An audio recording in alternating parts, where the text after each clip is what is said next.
Yo, happy Tuesday. This is Lucas coming to you from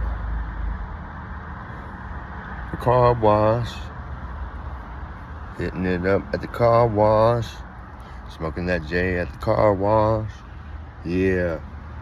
Starting off my morning with a little bit of coffee and some smoke.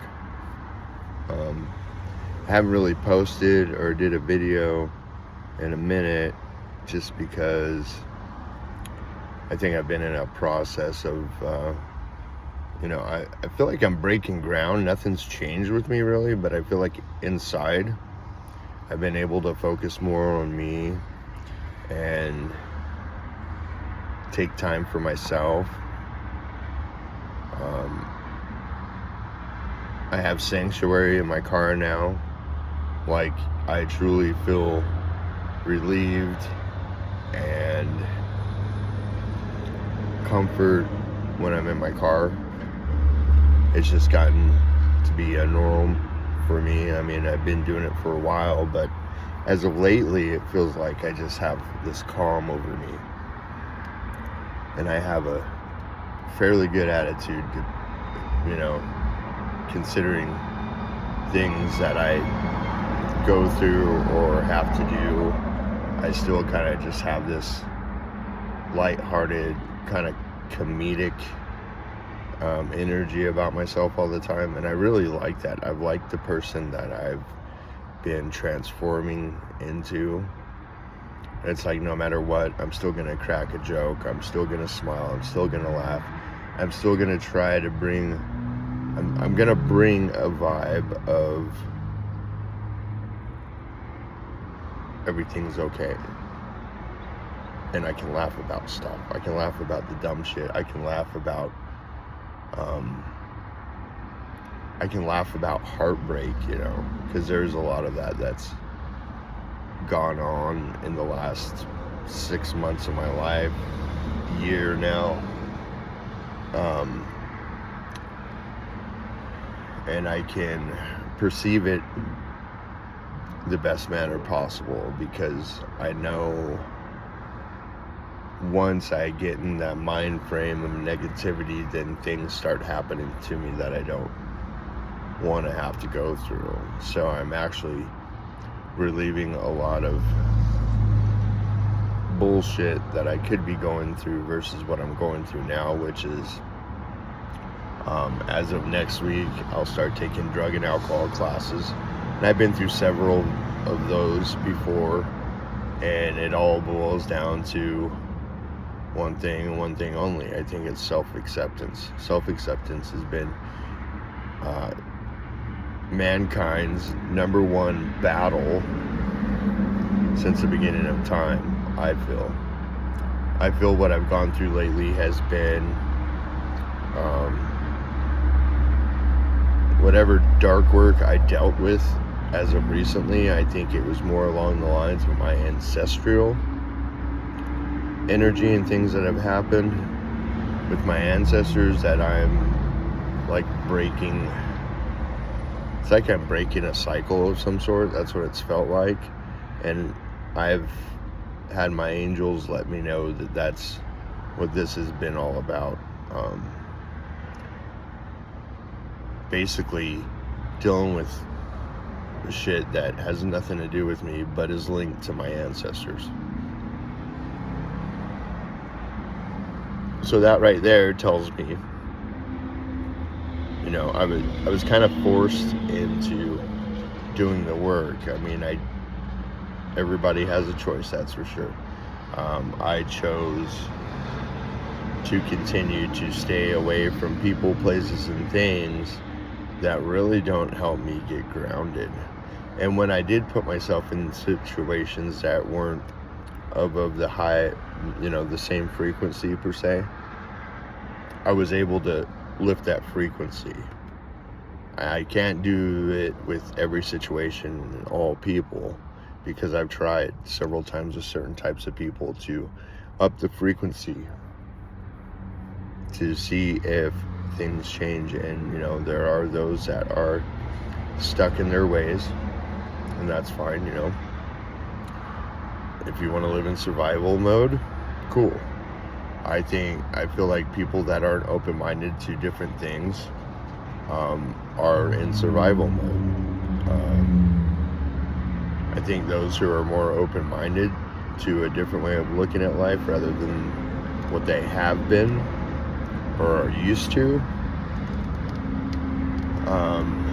I don't think we struggle as much, and we're living life, we're not surviving. Because when you stop trying new things, that's when I feel like you stop living. Realistic things, Like, I'm not saying if you're 75 years old and you never jumped out of a plane and parachuted and you want to do that, I'm not saying that by any means, but if you're down and you don't care, shit, go for it, right? You only live once, and you can only do so many things in this lifetime because life is super short. I feel that. And so, like, being a Capricorn and being like the most stubborn goat on the mountain, it definitely is a challenge for me to kind of step out of my comfort zone, but I've done it a few times, and here and there it was cool. It's something that, if I have to try something twice usually in order to see if I actually enjoy it or if it resonates with me. So, but I know a lot of people who are active and do things that I don't care to do, climb mountains, stuff like that. I've done things like that, but my body has to be in shape, and I have to be realistic about my capabilities, because what I put in my body will result in how much activities I can do, and realizing that and knowing that and having boundaries. And it's a good way for me, if I want to climb a mountain, I want to probably get somewhat physically fit, because I look okay, but I'm not physically fit. I don't do a lot of things that are strenuous. I kind of just keep it chill as possible. Things I do at work can be strenuous, but they're very temporary movements. So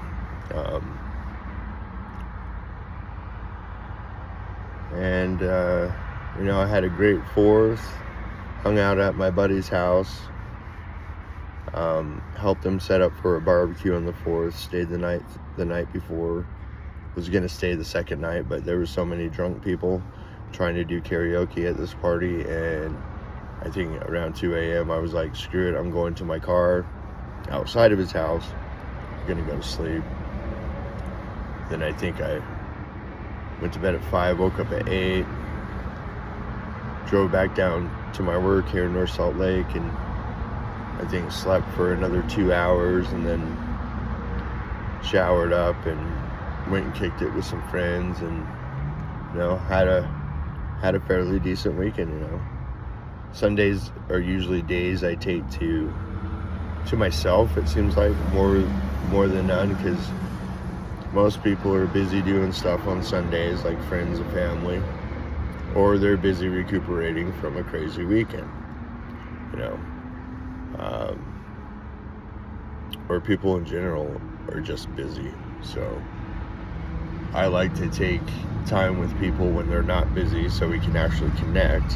Friends who I go and visit here and there, so we can actually connect and have a good conversation, maybe some enlightenment. And if people are busy, then I usually don't show up. I got to meet with my friend William. Hadn't seen him in a couple months, and we chilled and smoked weed, and we talked about music. That's how we connected, was through music and through another mutual, well, not really a friend anymore, just somebody we knew. So that was cool. And hung out with my other friend on Sunday, and it's just, and I'm like Uncle Dave at my one friend's house because I've known him forever, and I think the kids like me. They always get excited when I come over, and we hang out and we talk about music, and I realized in the past how much I devoted my time to music and different projects that I was into, and how much the rest of my life in it. When I say the rest of my life, mainly, I didn't take enough time for myself to recenter. It felt like I was always on the go. When I was by myself, I was just sleeping. And then as soon as I wake up, is boom, go to work, boom, go meet the fellas to go do open mic or whatever was going on. And back then, last summer, it was like 3 or 4 times a week, and then have to work at the bar on the weeknights. And so everything was music oriented, and I loved it. I was in that moment of where everybody knew who I was and acted like they appreciated me and the music and the energy I put into what I do. And the universe definitely brought in some authorities to put me in my place and kind of pull me out of that. And when I got into the metal band Wicked Temple, that was very brief. That lasted a couple months. Got to do 1 live show with them, which turned out to be a really great show, and people loved it. And I think people were looking forward to more of the zombie drummer in that band, but it wasn't meant to be. I think it was just due to a couple of factors about the band I was in. Great guys, but some of the things they did, it just was not in my frequency realm, and I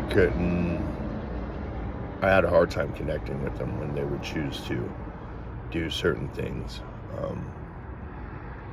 But like I said, everybody has their deal, what they like to do.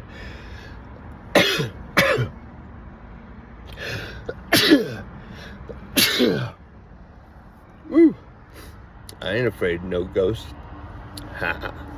So, sorry about that. So I was pulled out of that band because I wasn't connecting with the bandmates the way I needed to in order for the music to be worth the energy, if that makes any sense. And I think everybody recognized it when it happened, because I am on a different frequency than those guys most of the time, just because of what I practice and what I do on a regular daily maintenance. It's a lot of spiritual stuff, and what they choose to do to rejuvenate their selves is their choice. And I just don't think that the frequency was there. We had really great times and great moments, but what my intentions were in that band weren't matching the energy that was in it at the time. And so not only that, I was once again neglecting the spiritual side of me that I wasn't nourishing and helping grow. And so today I'm okay with where I'm at. I start like I said, I start drug and alcohol classes next week, along with mental health, because I've never taken a mental health class, and I'm open to learn. If I'm going to take the time to have to manipulate my work schedule a little bit, but I'm going to learn something from it, then I'm all down. If it's beneficial to my well-being spiritually, or just knowing a little bit more and how I can possibly manipulate different parts of me to become a better person. As far as the drug and alcohol thing, I might learn something new, but I've been through all these drug and alcohol type of classes, and to me, after it's all said and done, you've done several assignments and read a book, it boils down to self-acceptance. That's what I see in everything I kind of research, like, to simplify everything. It's self-acceptance, and those things that you really want to change, you just gotta take the time to figure out what's going to change your perception on this situation. how can I look at this situation more precise, more of like the bigger picture, like when a situation happens and you're wondering why, and you take a step back from the situation and you actually can pinpoint exactly what it is you should or should not do in these types of situations. And if you're not good with boundaries, then it's a tough thing to change your perception, because you have to have these boundaries put in play in order for your reality to be what you want it to be and what you're comfortable with.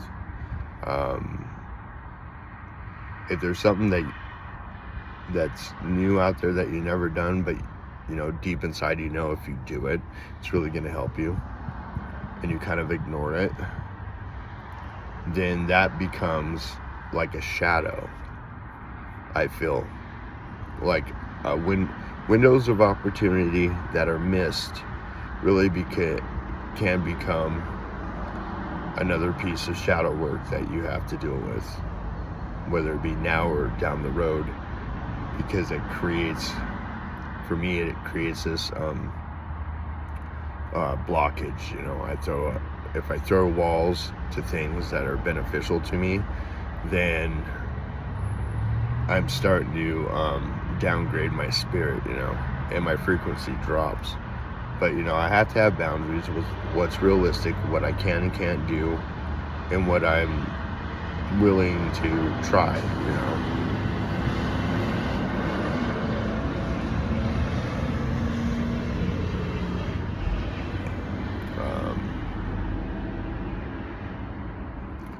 It's a trip. It's not the most ideal setup at my work. Things are kind of all over the place. We're trying to regroup, rechange things, and do things more sufficiently. So I have to stay on my toes. I have to look beyond and do a little bit more in order to fulfill my duties. And I feel like I do pretty well. Yesterday flew by really quick, and Monday sucked. They usually take forever to get through, and went by really quick. And it was a good day. I took a couple drivers to go get food because they have no way, because they have to drive their semi trucks. Guy gave me $40 for doing it, and I didn't drive very far, less than a mile, probably maybe 2. So it was really cool. That's what it's about. We're here to help people who are lacking this. We try to provide that for them, and then it's like a barter system. What is it that you have that I might not have? And money's always a thing, so that's always good. But how can I be of assistance? And the one driver didn't even know I didn't need to go up there to get food. I specifically took him because that's where he said he wanted to go. He's like, well, why'd you do that? And I'm like, because I was trying to help you out. He did buy me a sandwich, a really good sandwich from a barbecue place. So, it was the barter system. This is kind of how I wish things were still, because I think people would be more appreciative of what they have if the barter system was still in effect. I mean, it still is today in different shapes and forms, but when money is the main route of getting anything, then it's becomes a pretty slippery slope to a decline, I feel. Yes, money is known as the root of all evil, but if you use it in the proper manner to allow the flow and abundance of it, then it can become a really great asset. And it all is based on what one's true intentions are. If the true intention is to be a hoarder and to have all this money, or to look a certain way, or to be a certain way, you're having to use money. Usually it slaps you in the face spiritually. You might have everything on the outside, everything looks good, but inside you're not so balanced or happy. And this is just from experience through other people who I know who do have these luxury problems, I like to call them.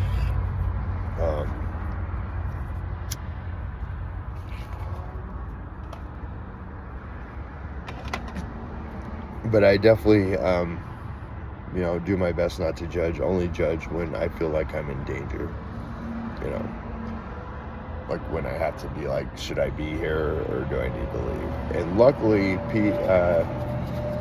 I've been manifesting more people that are more high frequency, not necessarily on the same level of spirituality as I am. Not saying I'm so spiritual, but the way people's perception, basically, on life and things. So I got some goals. I need to find a place to rehearse for me and my guitarist Louisa.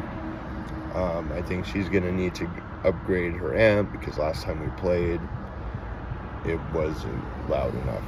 So these are some factors coming up because I want to get back into the music and throw that back into my balancing plan that I have to be able to still have the spiritual, and then you got the music, and then you got the self-care, and you got work. And music usually involves social settings, so that's a good thing. That's all in connection to having all that. Eventually, you just got to take the steps on getting what we need and moving forward. So send out some good energy for the music project, if you would, for me. I greatly appreciate it. So yeah, hope everybody has a great day. I'm just breaking through levels of myself to get to the part of me that helps enlighten other people. Still pushing forth with that. I think I'm doing good with that. I feel I feel optimistic about a lot of stuff with the sense of reality splashed on top, if that makes sense. And I like being that way because it keeps me safe, for one, but yet I'm still open. I'm still open to new ideas and new perspectives on life and spirituality. And so have a great Tuesday. Going to continue to move forth in positivity, and let's conquer some obstacles we have today. I know we can do it. Let's keep moving forth. Much love. Namaste, because the weirdness in me definitely uplifts and values the weirdness in you. Have a great day.